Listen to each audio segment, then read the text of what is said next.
Oh, welcome back to Joe Avalon's Cuppa Chats. And it's been ages since I've done one of these. In fact, it's been months and months. And the main reason is that my Wi-Fi at home was so crap that now that I've got the NBN on at work, I can now sort of start lining up all my awesome chats again. So I'm really looking forward to doing more of these now. And I'm so excited to bring you, Janita, in to have a chat with me today. So welcome, Janita. How are you? I'm good, and yourself? Thank you for having me in. That's my pleasure. I'm glad we were able to make time and you came in off your bike. Thank you. Where'd you go? I wouldn't do that for anybody, you know. I know. I'm grateful. Thank you. Probably still have helmet hair too, so that's okay. Actually, I was driving and I was thinking, oh, I've got cowlick hair, so I was wondering how you were going to go with helmet hair. Yeah, no, if it gets too bad when I pull the helmet off, I'll just put the helmet back on. Absolutely. Then, I used to ride when I was at uni, so that was a good 25 years ago, and yes, got used to just having very plain hair, arrangements and long plaits to keep all of my hair from matting up in the wind as I'm riding along. Tucked down underneath my collar and stuff. So you wear a hoodie underneath your leather jacket, and then you tuck your hair into the hoodie and then fold your hoodie over, and then you put your leather jacket on. It keeps your hair tight. Oh, I wish I'd known that years ago. I wish I had known that before the first lot of dreadlocks that I naturally gave myself. That would have been very helpful. Oh, well, I'll know that for next time. Yeah, great. That's great. So you wear the hoodie and put the helmet on? Or just the hoodie? Leave the hoodie down. Yeah, but you put the hoodie on first, then you put your leather jacket over top, pull the hoodie out, and then you fold your hair into the hoodie and then tuck it down underneath here. Oh. And then when you tuck it down, then your leather jacket, because it's harder than your soft hoodie, it'll hold it all in place. Right, like a hairnet. Yeah, exactly. Awesome. Yeah, unless you've got like tradie hour on the Hume Highway and you need to get to work faster, then I'll let all my hair out and the boys just get out of the way. I don't know if they get out of the way because they think woman on a Harley, how hot is that? Which is where I'd like to take my mindset. But I think it is fuck woman on a Harley, just get out of her way, who knows what she'll do. So I like the sex appeal one better. I do like that. You've seen those memes where it's like the 4 different pictures, and this is what somebody thinks I do when I'm meditating. This is what I look like when I'm meditating, and the others, and this is what I in my head look like when I'm meditating, and it's this beautiful thing. So it was like you could do the same one with you on the bike. Yeah, they actually have got one, like how they think women motorcyclists look, and we're all in lingerie and, we're skinny and we've never had a feed in our lives. And then how they actually look, and that's me and my mates going and pulling faces and, sticking our tongues out and sticking our bums up in the air and all sorts of sexy stuff. And that's how we really are. That's really right. Like that. As you're leaving everyone in your dust. Exactly right. Zoomed past them.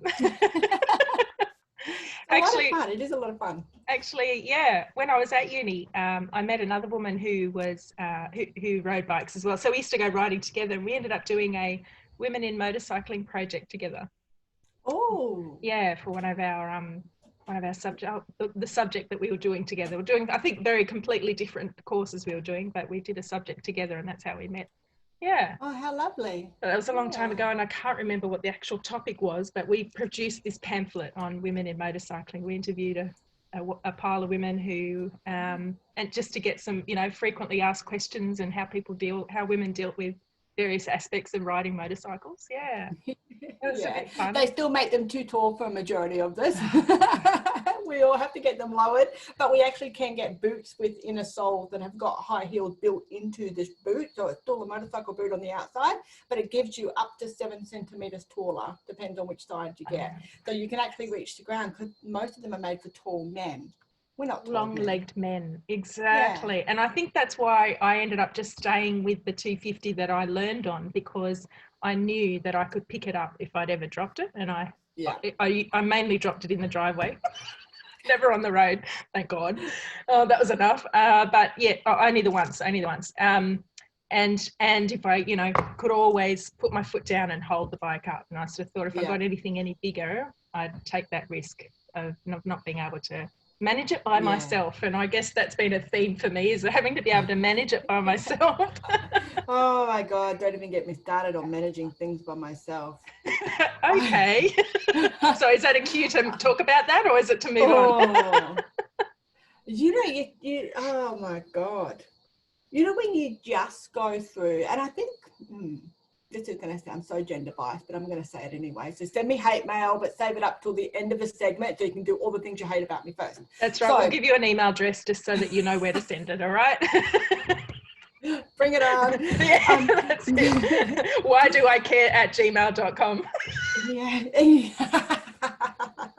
Well, this is exactly right.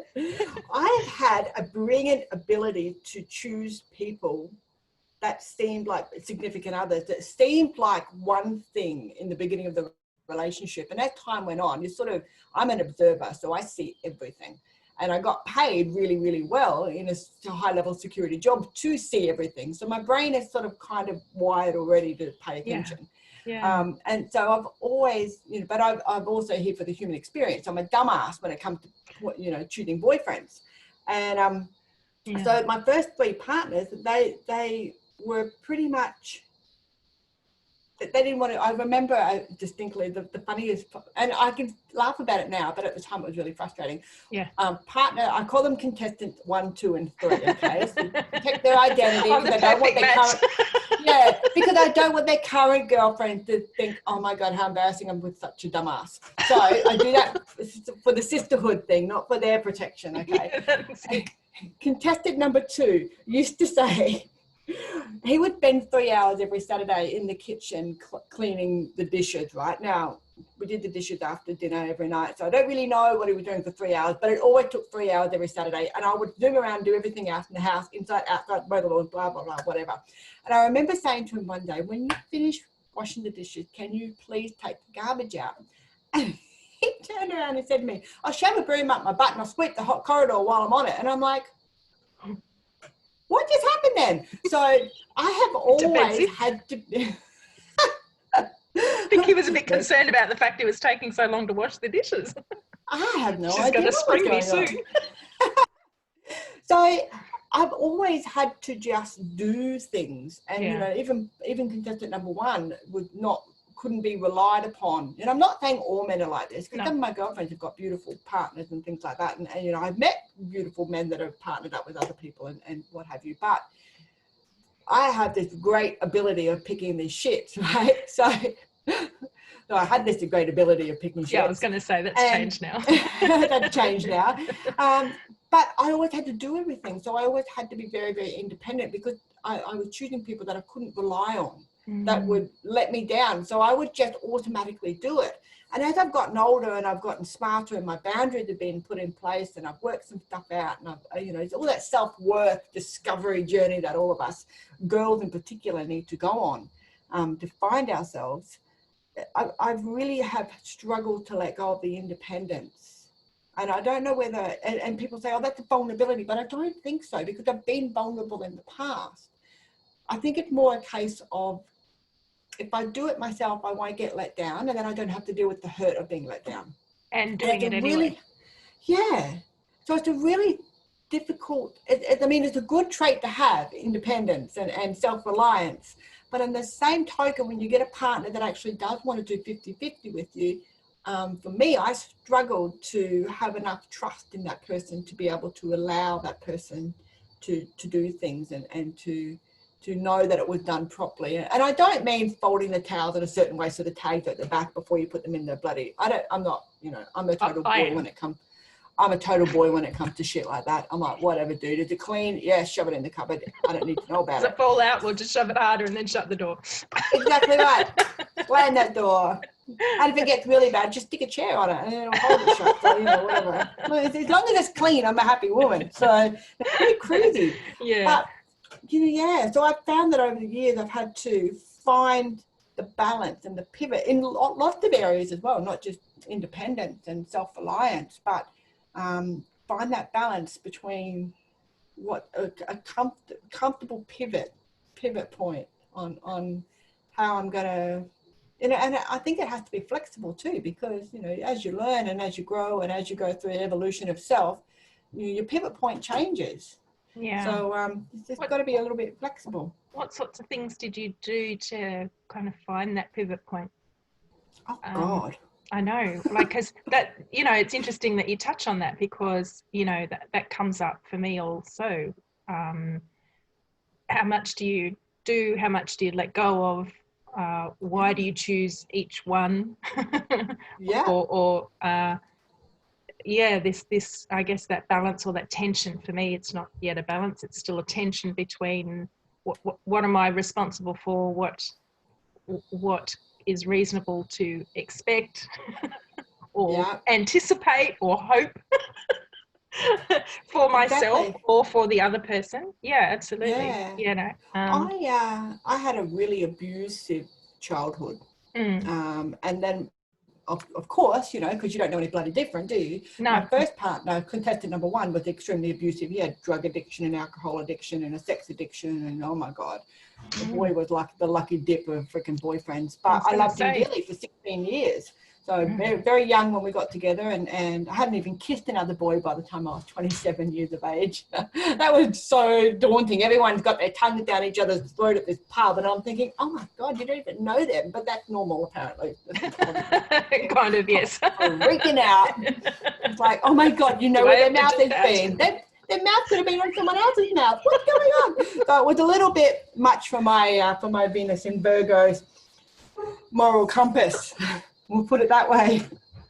Pictures I just had then of nightclubs and, you know, serial tonguings and yeah, and like that girl was just kissing that boy, and it's like watching The Bachelor. You know, I'm developing feelings. How do you know? You just had your tongue down the other boy's throat. I mean, I don't get this. That's the comparison process, isn't it? Comparing process. Sorry, I don't know. Anyway, so you had this first contestant.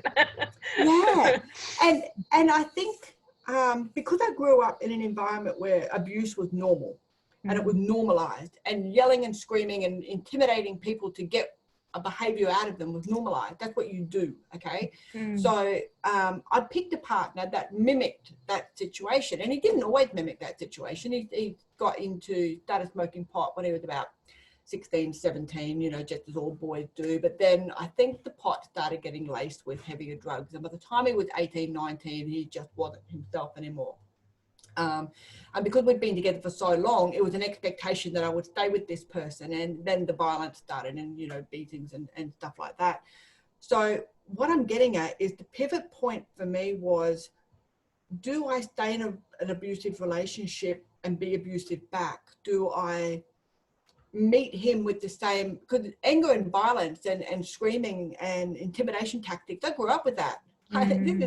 This is Sunday church for me. Yeah, you know, like, that's it. Yeah, that's it. So I knew that I didn't, there was some sort of sense in me that said that wasn't, there was more to life than that, you know, and we weren't allowed to go to people's houses on the weekend or have friends over or anything like that. So I couldn't see what other people's lives were like. And we had very limited exposure to our cousins. There was only probably, you know, 3 or 4 sets of cousins that we were allowed to hang out with. And they had, you know, except for a couple of them, they had problematic, you know, issues in their families as well. So we didn't really have any solid, nice family role models around us to let us know that dysfunction was what was happening in the house. So then you grow up and you choose a partner that has dysfunction as well. And I knew that there was more to life than this and living like that. And I suppose I had 2 choices. I could be violent and meet that violent and just carry on like that and have basically, you know, the same lifestyle as what I grew up in and potentially bring children into that same cycle. Or I could really just be my true self. And that was, I don't, you know, I have Kuju Dosha, which is a Mars affliction, but it's not in astrology, but I think it's actually a blessing, because it means that although you do get victimized a lot in your life, and it does make you and force you to have boundaries and put boundaries and respect in place for yourself, it also kind of stops you from victimizing others. Like, you just can't, it just seems so foreign that you would hurt somebody else deliberately or intentionally, that you just, it doesn't gel in your head. Yeah. So when I left home, I sort of thought, and I left home at 16, like fucking see you later, out the door, gone. So it took me a long time to work out that violence wasn't the answer. And if I wanted to get somewhere in life, I didn't need to do it aggressively. And then I thought I'd learned about the violence and the intimidation and all that sort of stuff.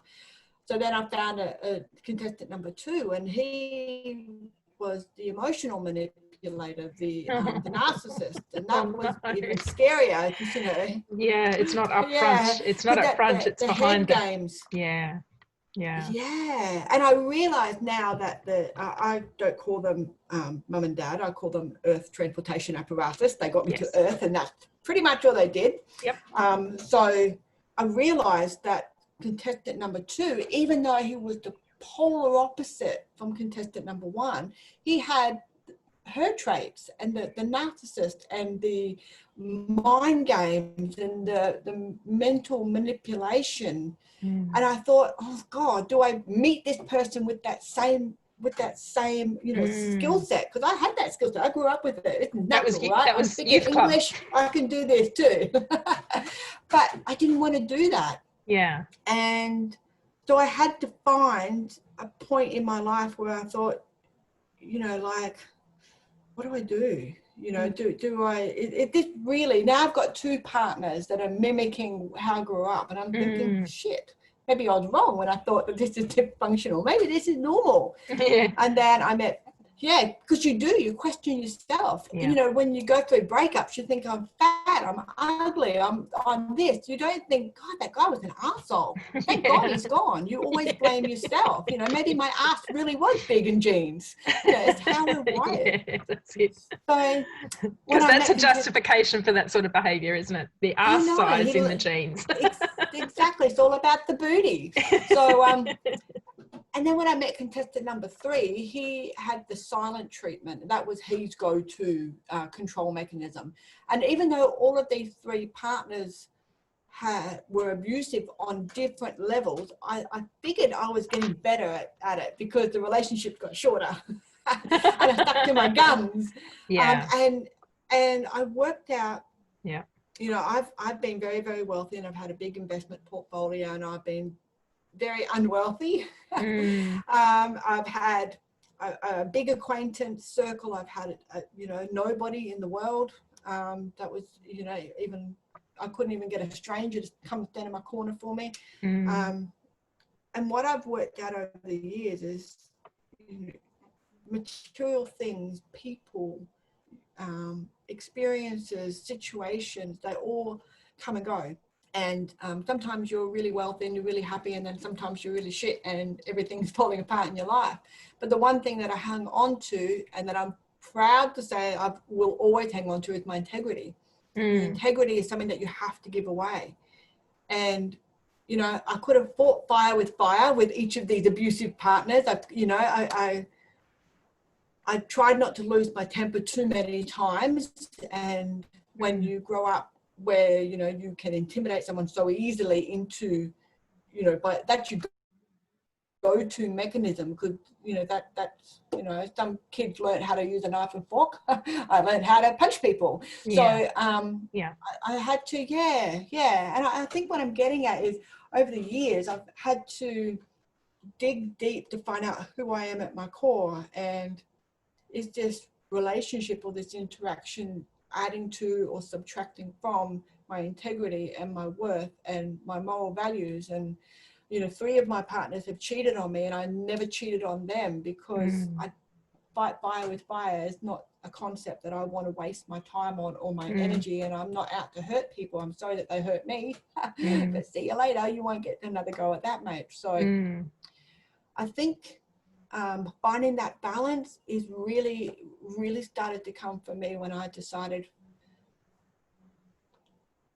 I'm fucking over this.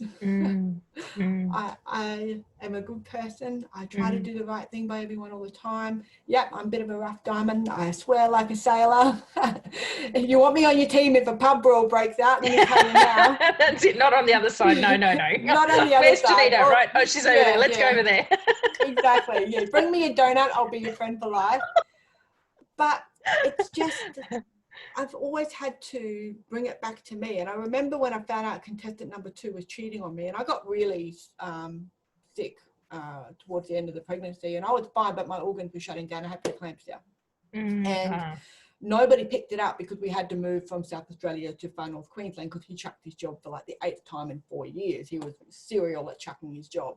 And I was 34 weeks pregnant, so we had to drive. So all my organs shut down in the drive from Adelaide to Townsville, which was... Oh, God. But you did that in summer too, right? Yeah, November.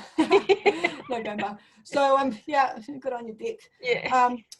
So I remember, and I got really sick, and I had some, all sorts of problems. And then I developed postnatal depression because I was in high dependency and intensive care for a couple of days after my son was born, and I didn't get to see him. I remember when he first came out my belly, he was emergency cesarean, and they turned him up the wrong way, and all I could see was up this kid's nostrils. I didn't even see his face.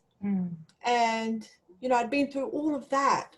And one of the surgeons was a dead ringer for one of my dearest friends in Brisbane, and Packer, his name was. I never got his first name. It didn't really matter. He was just such a lovely boy. And the surgeon looked identical to him. So he settled me down by thinking, okay, I'm in good hands here, even though I didn't know any of these doctors because we'd just literally moved there. So seeing that, a little bit of a sign from the universe that I would be all right, it gave me a little bit of hope. But I had all these problems as a result of that. And I remember looking up Xavier's nostrils and saying, oh my God, he's got love heart-shaped nostrils. And when they finally brought him back to me a couple of days later, I'm like, that's not my kid. I went in full-scale anxiety. I'm starting to get shaky now, panic, because I could not recognize that baby, not a baby that I saw. And the nurse got stroppy with me. She said, it is your child. And I'm like, it's not my fucking child. Now, if I didn't have a catheter in it, I could feel my legs, I would have kicked her in the face. I was so fucking mad with her for just treating me like that. I hadn't seen my child. And then they turned the little humidity crib thing around. Like, he was a sumo wrestler, right? He was fat, but mum, they didn't have anywhere for healthy baby sick mums, because dads are supposed to look after them, but he just left and went off to the hotel because he needed a shower. So when they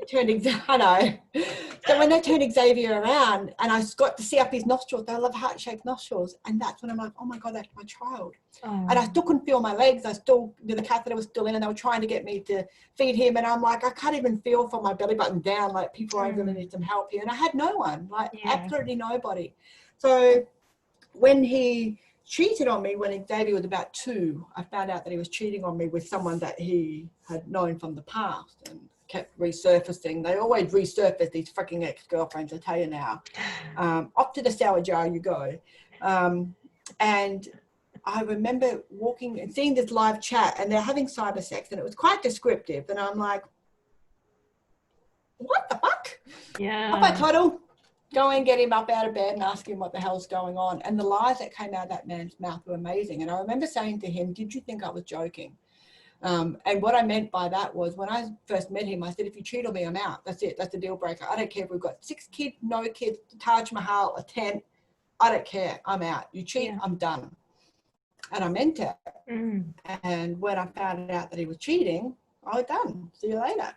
So I got better with putting my boundaries in place. When number 3, he threw me up the hallway, and I'm like, that's it, done. See ya. And then he told me 2 days later that he was moving out. He gave me 2 weeks notice so he could move the new girlfriend into the new place, whatever. See you later. So I've had a great love life. It's just been amazing. So, but I've always clung to my integrity. I've always clung to, you're not going to break me. You don't have that kind of power. And even though it hurts, like, all get up at the time, you get through it, and you learn more about yourself. And when I was about 35, maybe 2013, I went for a reading with a dear friend of mine called Moni down in South Australia, and she said to me, I want to give you a gift. And I'm like, you fucking set me up with a boy, I'm going to slap you, silly girl. I'm over this. So I don't want your gift. I'm not a lesbian, but I swear to God, I'm about to grow my armpit hairs and freaking get a cat, right? I'm just done with this boy shit, so don't even go there.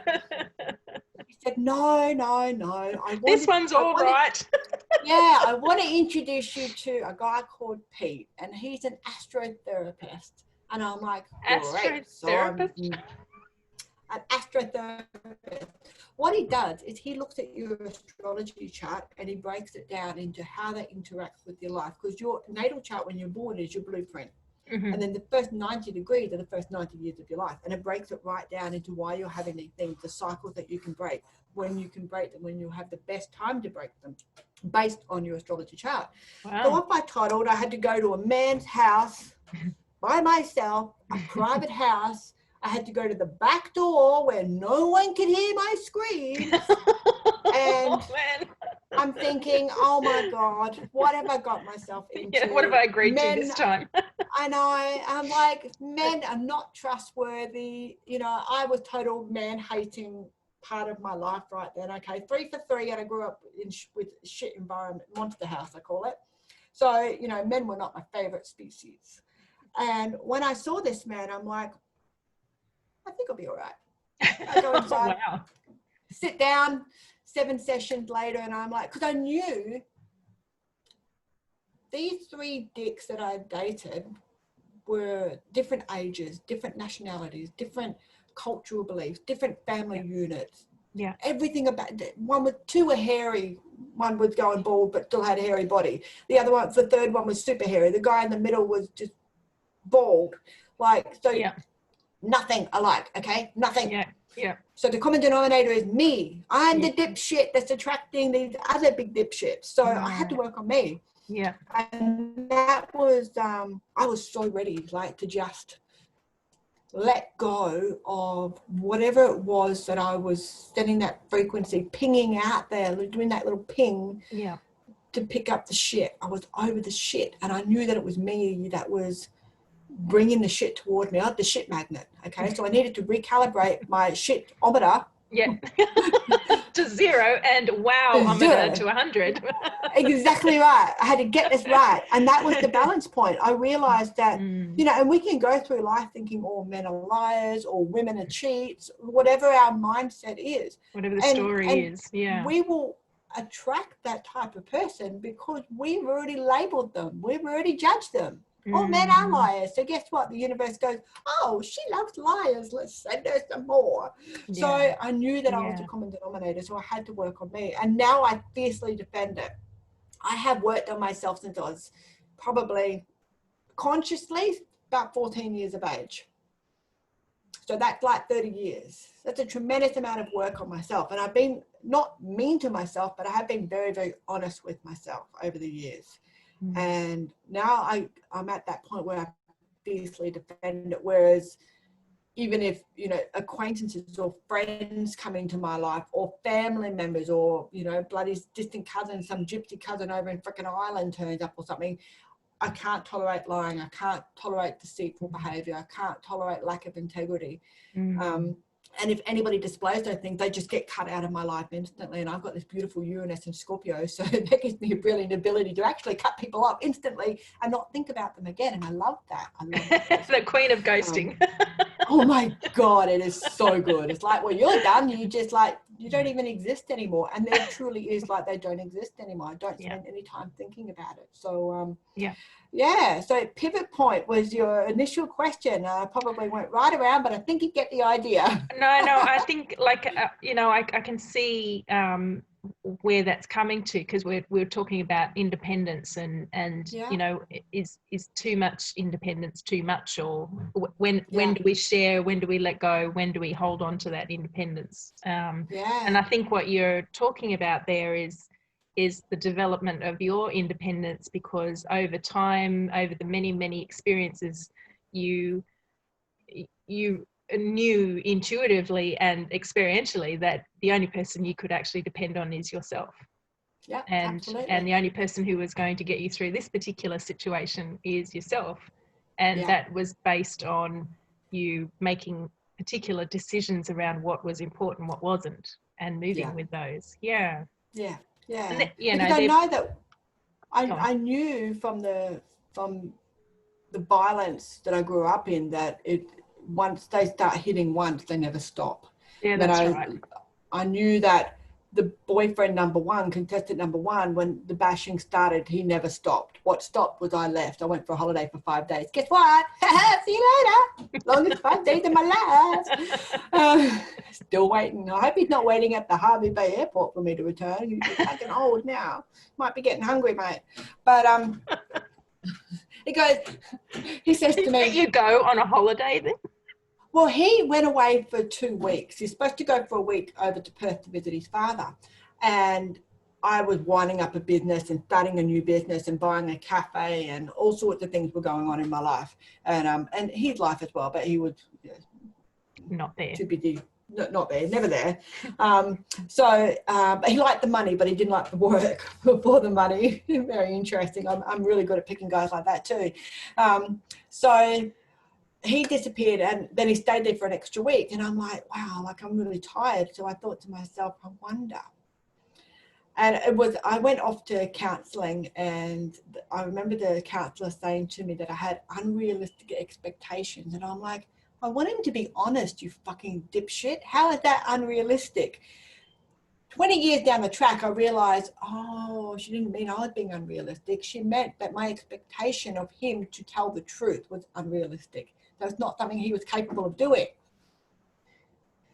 Got it now. Thanks, shrink. So then although she could have explained it a bit better if she'd taken the time to explain it properly. Yeah, and she didn't. And I'm like, because often when you're in that mindset, in that situation, it's so easy to take things personally and like, this is how they mean. You mean there's something wrong with me still? Yeah, again? Absolutely. Yeah, like it's bad enough that everybody out there thinks there's something wrong with me. I can't talk to you. I thought you were safe to talk to. Fine, you're gone. Exactly. You've been shit listed. Yeah, activate. Can you please stand on that X over there? Exactly right. And then I can use the Sheldon.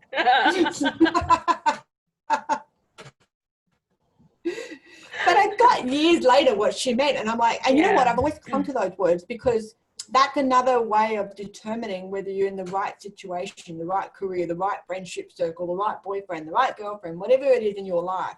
Is it unrealistic for you to expect them to be able to behave in a certain manner? And are they going to be able to do that? Is it in their capacity? A liar will always be a liar. And if you let them get away with lying, they will continue to lie. A cheater will always be a cheater. So I knew that growing up, the violence never stopped. The first boyfriend just confirmed what I thought was already gospel, because once the bashing started, he never stopped. So I said to him, I really need a 5-day break. I'm just going to go to the Gold Coast. It's the last time I realized that I'm a mental case. I just need to go somewhere where I can remember where I felt normal. And he said, oh, and you felt normal on the Gold Coast last? I said, yeah, I did when I was in high school. And he said, right, okay, well, I'll see you in 5 days. I'm like, so long, sucker. And never went back. How much did you pack? How big was your bag? I had 2 little suitcases. I had something to go to an interview. I had 2 pairs of clean undies. My suitcases cost me $3.99, I think, from Cheapest Chips. Yes. I had a toothbrush, something to wear for interviews, something to go to the beach because I knew I wanted to walk along the beach. And that was it. That's what I left with. Wow. So, and we had like houses and units and an empire of a business, a multi-million-dollar business. Wow. And I just, look, that's all material stuff. I'm not here. I'm here for a human experience, but I don't need all of that human experience. I don't need the material thing. It's never excited me. So I just walked away from all of that. Best thing I ever did really was, because he would have killed me. So then I spent 12 months hiding in backpacker hostels, and he kept sending private investigators to find me. Oh, it was awful. And I worked out that if I was this is how naive I was, right? I got all my food, because you're given a shelf at the backpackers down in the communal kitchen. So I got my food and I put it on the shelf, and I went up to my room and did all my other stuff, put my toiletries away, came back down the kitchen, and my food was gone. I didn't realize that people stole food in a communal kitchen. I'm like, that's why my food was the only food in there. I was so naive. So everybody had dinner on me that night, obviously. Oh, no. It didn't even leave me a tin of baked beans, nothing.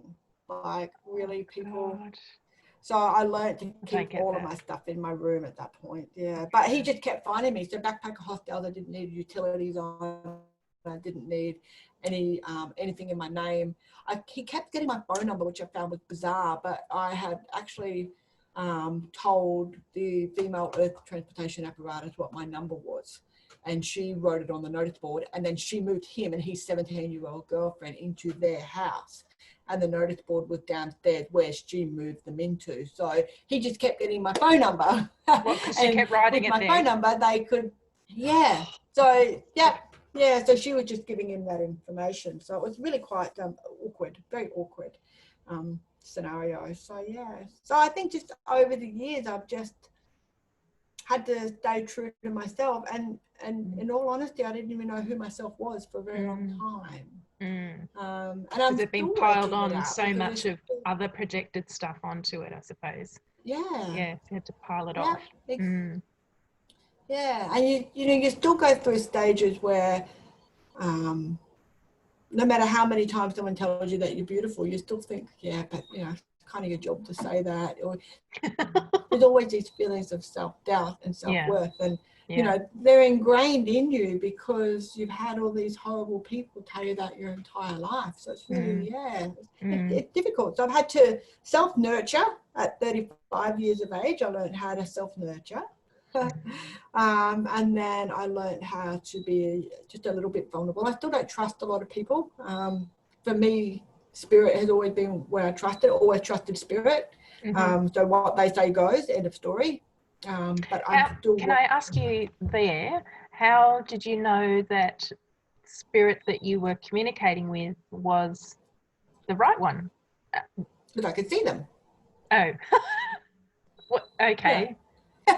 So how I'm seeing you right now, I can see straight through you. Right. So I would still see you with your glasses or your hair, everything like that, but I could see straight through you. Right. Yeah. And the information that they gave you was consistently in your favor, in the sense that it was trusting, it's trustworthy. Well, I guess what I'm trying to get is like I don't know, it wasn't the boogie monsters giving the info. Like that discernment is the same with people and with spirit, isn't it? Yeah. I mean, I don't see or hear, so I'm working off what I understand other people telling me. So I guess I'm asking you, as someone who does see and hear, how do you know that you're speaking to your team as opposed to an imposter team? There we go. How's that? Yeah. Yeah. I've had a lot of drop-ins over the years, a lot of drop-ins. And I suppose I trust 100% my spirit team, first and foremost, that nothing terrible will get through. When I was little, they kept me safe. So they would do things like, I saw the male Earth Transportation Apparatus get thrown from one end of the hallway to the other. Now, he used to go up there in violent bits and do stuff to us kids, us girls in particular. And I saw a spirit lady pick him up and hurl him down the corridor, and he never did that again. They would tell me things like, because I was a circus freak, so as I got a little bit older, they would put me in touch with people that would protect me. And I remember going to a second-hand shop when I was really little, maybe 8, I think, wouldn't be far after Pa passed away. And a lady with this beautiful long hair, I was touching stuff and telling stories. Now, obviously, it's psychometry, but when you're little, you don't know what the bloody hell that is. Yeah. So they just called me a circus freak and, belittled me and paid out on me. But this lady actually knew the history of stuff in her secondhand shop. So she took me over to the back of the shop and asked me different things and got me to touch a few things. And she said that I was a very, very special little girl. And no matter what the humans tell me, I should always trust what happens inside my mind. And I thought, okay. So I actually thought that everybody could see spirit. I didn't realize that when I walked into a room full of 50 people, that the other 3 adults that were physically in the room couldn't see the rest of them. So I was quite surprised. And as the female Earth Transportation Apparatus used to try to belittle me quite a lot. When I started getting boobs, when I got my period, all that sort of stuff. She thought it was funny. She would do horrible things like drown a mouse, for example, and then think it was funny because I'd be fucking distressed about it. Yeah. So all that sort of stuff was going on. So spirit would protect me and let me know, you know, little things like, you know, that she wet the bed when she was 12, or, you know, and they would tell me these little things and I'd have, you know, a bit of a giggle. And a lot of the trauma that was going on, I was, you know, not present for, I suppose. Yeah. I had to go to the hospital with issues when I was about 2. Yeah. And I remember all of the whole entire hospital, I was actually on the ceiling with somebody holding my hand and I was watching what was happening to my body, Right. but I wasn't part of it. So that trauma that most people are inside their body for, I was outside. So when I can think back, it's like you're watching a movie, or when you see, you know, like the Ghost of Girlfriend's Past. Yes. That's how a lot of the trauma that happened to me as a child. Yeah. And in my early 20s, with the first partner, with me outside of my body watching it. So that a lot of that trauma is not in my psyche. It's happened to my vessel, but not in my soul. Yeah. If that makes sense. Yes, it so does. Spirit always made sure that I didn't put a foot wrong, really, with making sure. So whereas humans were belittling and abusive and horrible and mean and nasty and took everything from you that they could take, Spirit only added to my experience. Right. So I had absolutely no reason whatsoever to not trust Spirit. Yeah. Yeah. Yeah. Yeah. Yeah, that makes a lot which of is sense. why I'm not scared of them. Yeah, because they were essentially my keepers, you know. Like I didn't really you know, the people that are supposed to nurture you weren't doing that for me. So the spirit team nurtured me instead. How did your spirit team guide you or help explain why you were having these, you know, your various contestants in your life? Did they kind of help with, you know, obviously we have free will, so we're making decisions on the fly as we decide things, and you know, you suspect your team. Predestined free will, right? All right. Okay, so Janita, you're going to be going into this, but it's predestined, and you've got to learn something. So you just get on with it and let us know how you go, or pretty much stand back. She's going to do it again. I think they're not allowed to run interference. This is the thing. So they're not there to then they can interfere a little bit, but they can't interfere with your growth. And I needed to go through those relationships so I can do the things that I do now with the people that come and see me. I needed to go through those relationships so I would be able to work towards my north node and let go of my south node. So those experiences, but having said that, he dialed, my contestant number 1 dialed me when he had his phone in his pocket when he was having sex with somebody else. So I got to hear all the squishy sounds and all the moaning and all the groaning, and thanks very much, Spirit, for doing that for me. So even though I'm dead set serious. I agree. I'm hearing you. I don't doubt you. I'm just thinking, yeah. And when he said it wasn't me, I'm like, pretty sure she said. Contestant number 1. And then contestant number 2, like he that was the screen, the on-screen thing. The on-screen chat. So I shouldn't have even been on the computer at 4 o'clock in the morning, but he told me that I was too fat and I was moving the house on the treadmill. So I thought, well, surely other people must run in Townsville. So I jumped online because, you know, I didn't want to move the house when I was fat running. So I jumped online and looked up Townsville Roadrunners Association, or Townsville Roadrunners, or something like that. And this little screen thing popped up, and I didn't realize that Facebook had a chat at that point. I'm like, oh, that guy's name is contestant number 2. And her name is, and I'm like, what are the chances of this girl and that name? And then I scrolled, and still to this day, he does not know, well, he might do now because I've done a few videos on it, that I read the entire thing. And he still maintains his innocence. And I'm like, really? One of the things they said, he said to her was, what would you say if you knew I was naked right now? Capital NAKED for special effects. And I'm like, so that was almost down the bottom. So I like put everything back where it was, and you scrolled all the way down the bottom and said, what the fuck is that? Apparently that's the name of a children's charity, Naked. I'm like, what are they, run by pedophiles? Who called the children's charity naked? Yeah, Come on that's now. gross. So he That's still gross. doesn't know that it wasn't a children's charity. That's the first thing he could come up with because, you know, I was a parent and he thought he might be able to butter me up. That just made me madder considering what I'd grown up with. So, yeah. And she was married with a child and all that sort of stuff. So good luck to all the cheaters in the world. You're all on my shit list forever. So the universe set that up. I shouldn't have even been there. And contestant number 3, well, he actually had asked another lady out online on Facebook. I was at a curtain fig tree night with my son, so I shouldn't have even been on Facebook, but something was happening and I thought I'll just jump on Facebook for a quick second. And had a look and I got this notification and he was asking out another girl if she wanted to go out for a drink. He was still friends with me, so of course I saw them because we hadn't broken up yet. He forgot to tell the girlfriend that he'd broken up with the girlfriend before he asked out the new girl.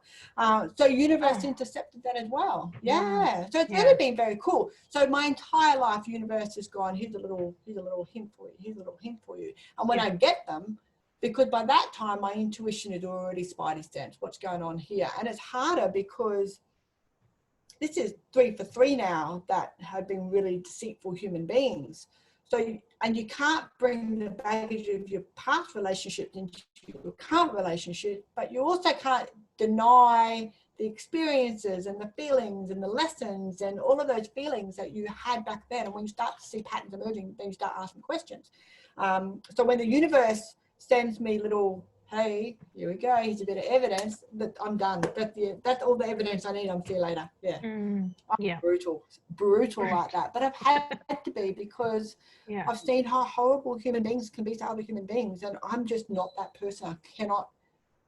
I'm not an eye for an eye person. If you hurt me, I will tell you I've hurt you, you've hurt me, and that's it, I'm done. And You'll never hear from me again. Walk away. I'm not a vindictive person. I'm not nasty like that. It just doesn't interest me.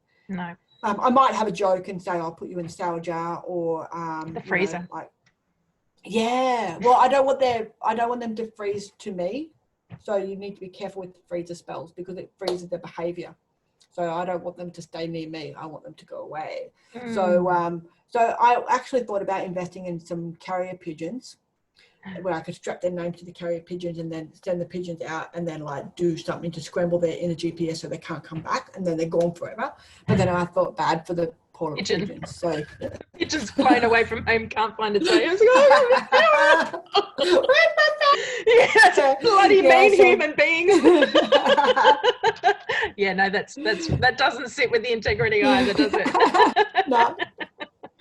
But you got to think through these options first. You do. But in the heat of the moment, all sorts of stuff comes out. Absolutely. But you do, if someone really hurt me, I will kill them 10 times in my head. And then it's gone because I need to still, it's not about suppressing the emotion that's come with it. It's not about not going through the grieving cycle or the hurt cycle or the devastation and all that. It's still accepting and understanding and processing the emotion, but choosing to be intelligent enough not to allow it to consume you.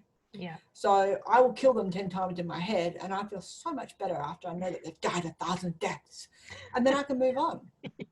10 deaths, and really, technically, but and if there are any police watching, I am talking metaphorically. Absolutely. Okay. Not logistically, okay? No, not literally, just metaphorically, in one's head. Not planned like, just imaginary like. No. Yeah, it's like Sheldon when you blow up. That's it. But if I just sit here and ignore them. All it is. Yeah. But it kind of just allows me to get all of that out. And, and anger was my go-to mechanism for such a long time. So I really am very keen to get rid of that anger emotion as quickly as possible. And the easiest way to do that is to internalize it, understand it, say, I'm really angry about this, and then kill them 10 times, and then the anger side's gone. Now I can start dealing with the other emotions, the healthier emotions. Well, not that anger is not healthy, but it can be very destructive if you keep it there. And I just, life's too short to keep anger there. Yeah. Well, it's healthy and other things are healthy too, and you know, in order to work through them. Exactly. So to get all those emotions the other way so you can get to the donut eating. It's just The quicker you get the emotions out of the way, the quicker you get to the donut. Yeah. And what's your choice of liquid beverage to go with the donut? I'm not really keen on soft drinks because they're too sweet for me. Yeah, So probably, especially with the donut. Yeah, look, probably chai latte, I'd say. Yeah, maybe if I'm feeling pretty raunchy, it might be a dirty chai with a bit of shot of coffee. You know? I only learned about dirty chai lattes a couple of weeks ago, actually. I know. Oh my goodness. I know. I was like, what do you mean a dirty chai latte? Oh, well, that sounds all right. I might have one of those. Hey? Well, I thought, because I asked for a latte years and years ago, and the guy at the cafe, I can't remember his name now, the little blonde guy, he was so sweet. He accidentally made me a chai latte, and he said to me, oh my God, I've got your order wrong, don't take it. And I'm like, well, what is it? He said, it's a chai latte. So I had a sniff, and I'm like, it'd be all right. So that's how I see universe interceptors, stop me drinking lattes, swap me to chai lattes. Yes. Thank you, universe. Yeah. Chai lattes are the best thing ever. And then years after that, I was at I was a business analyst for a aged care facility or aged care company.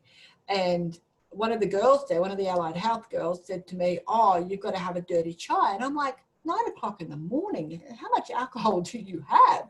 And she said, it's not alcohol, you idiot, it's coffee. And I'm like, no, chai doesn't have coffee in it. She said, no, it's a dirty chai because they dirty it up with a shot of coffee. And I'm like, oh my God, I thought she was a bloody raging alcoholic. I mean, who the fuck drinks at 9 o'clock in the morning? So off I toddle. And then I got the giggle saying dirty chai because it sounded like, you know, I was being naughty. I know. Can I have a dirty chai latte, please? I know. And then I got this, now I asked for a dirty chai latte and I still get the giggles. And here we are, like, you know, 5 years down the track. I'm still giggling. Still giggling. It's a good thing to giggle about. Yeah. Good.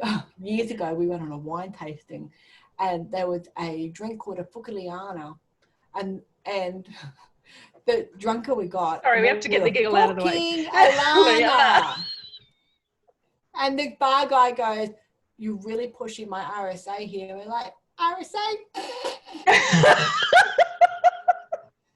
We were so drunk on this Fuciliana, just so we could say it. You're not meant to taste it. You're not meant to. It was so, yeah, no. I'm pretty sure we finished the bottle off before we realised that maybe that was the one that we wanted to take home. So the bar guy was hilarious. He really was very, very funny. But we had to have like 5 or 6. We drank like half bottles trying to get the flavour of these different wines. But we were cheap entertainment for the McLaren Vale. So I think the guy didn't mind us being there because we were a bit larrikin. Yeah. Oopsies. And presumably you did buy some wine also. Oh my God, didn't we ever? But then I couldn't drink wine because I puked it out my nose for the next 3 days. So I couldn't drink it for a while.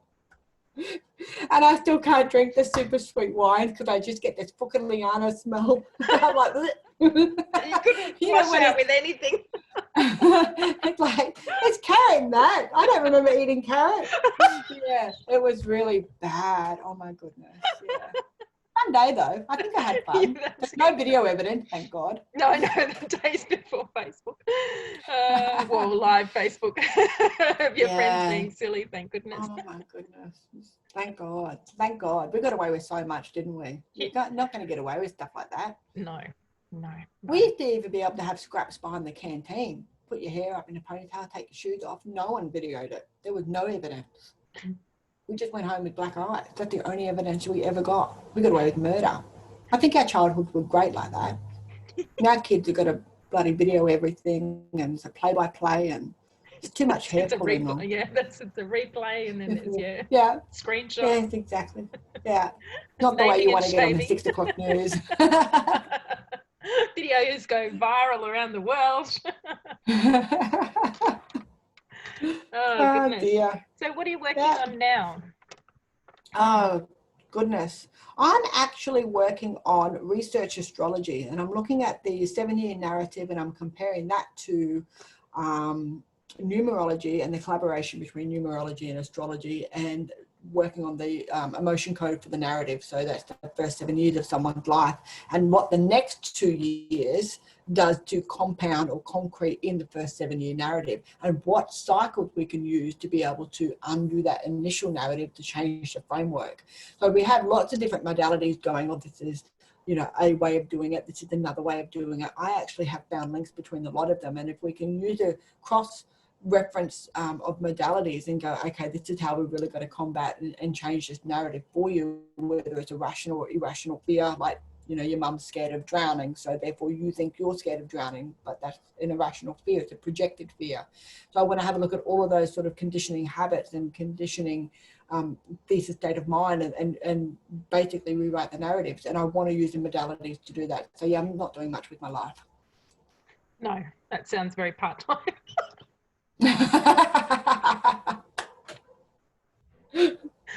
I know. So what are you doing in the other 70% of the sun? Well, yeah, sleep. That sounds like it. Yeah, that's it. Walking the dog. Riding my bike.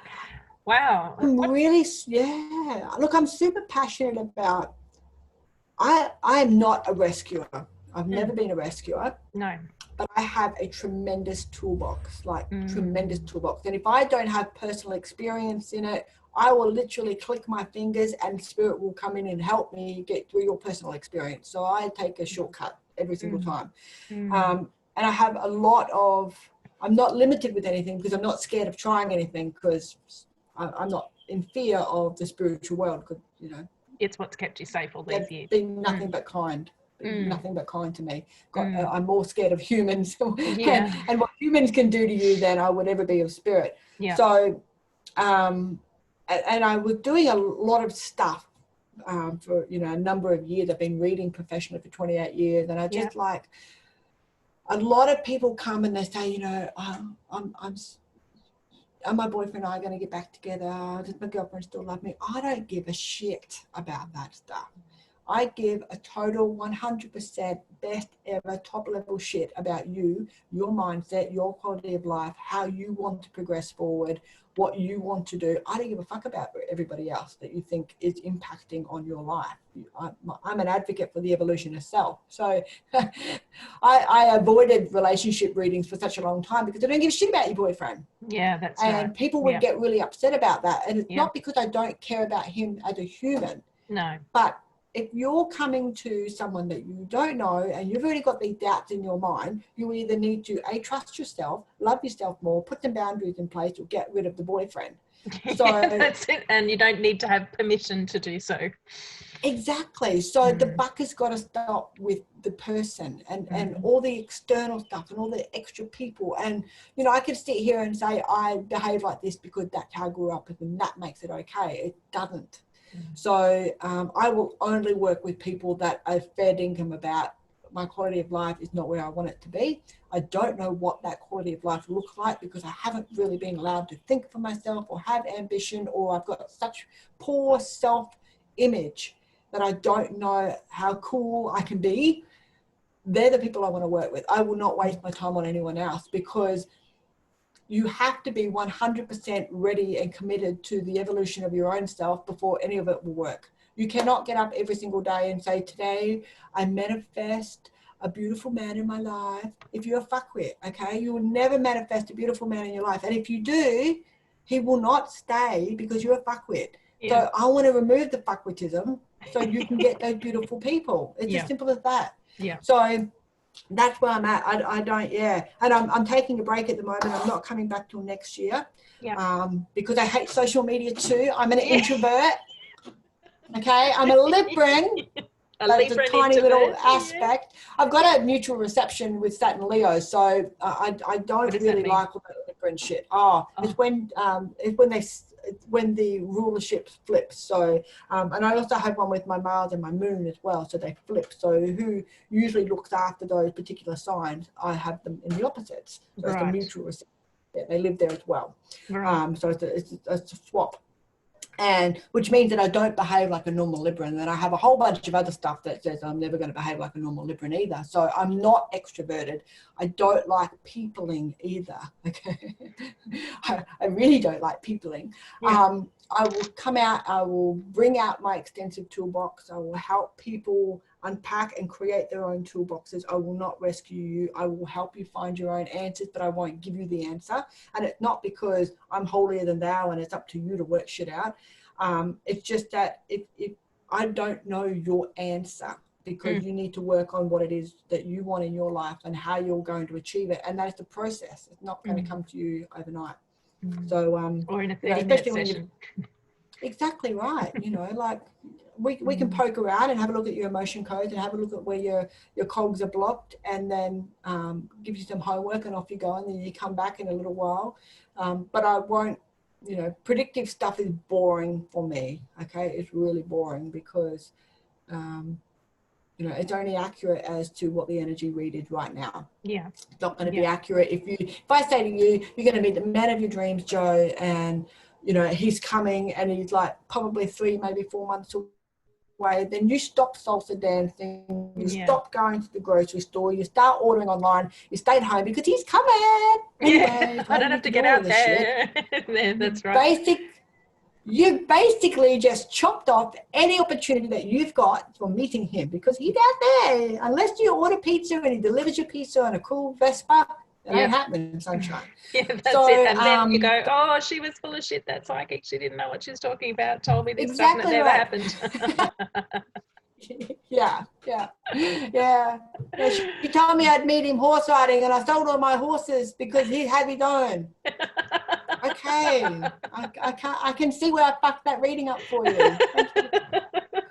So yeah, but it just doesn't. Predictive stuff is boring. You know, if you want a tarot read, go off and find a tarot reader, and that's no disrespect to them, but I really love people waking up every day with such clarity and peacefulness and humbleness, and doesn't matter whether, you know, you want a mansion or whether you want a GT Continental Bentley or you just want a 2-bedroom cottage on 10 acres. I don't really care what your goal is or how you see your life. I just want you to smile from your heart every single day. That's what my goal is. That's why I'm here. So, yeah, everything else is irrelevant to me, including your boyfriend. Sorry. Sorry, boyfriend. Or your ex-wife who ran off with the milkman. Yeah. She's not coming back. She's got to milk from somewhere else. Exactly right. Yeah. Why buy a bottle when you can have the whole cow?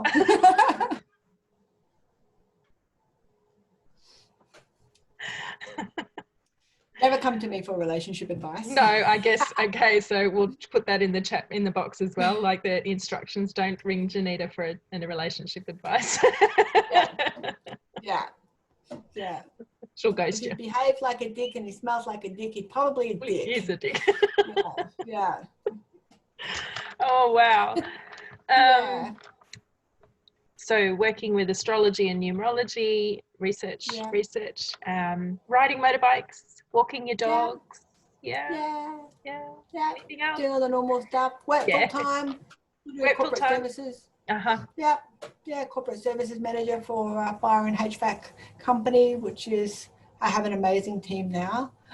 They're the most capable human beings I have ever worked with in my life. No offense to anybody in my past, but these guys are just awesome. Like they just I've got to look for their halo and their wings, because they just come in, they do the best they can every single day. They're enjoyable to work with. It's just joyful. Awesome. It's joyful. It's really and it's peaceful, because I don't have to go and check that they've done something. I just know that it is done. And I know that if they're struggling with something, they'll come and talk to me about it. We'll fix it together. It's just and as a leader or a manager or director of a department, that's all you want. You just want people to be happy, enjoy their job, love coming into work, love their colleagues, and do the best they can, and feel safe enough to come and say, what the fuck are you talking about, lady? Like, so that's it. I know you wrote it all in that email, but that was Swahili and I speak English. So,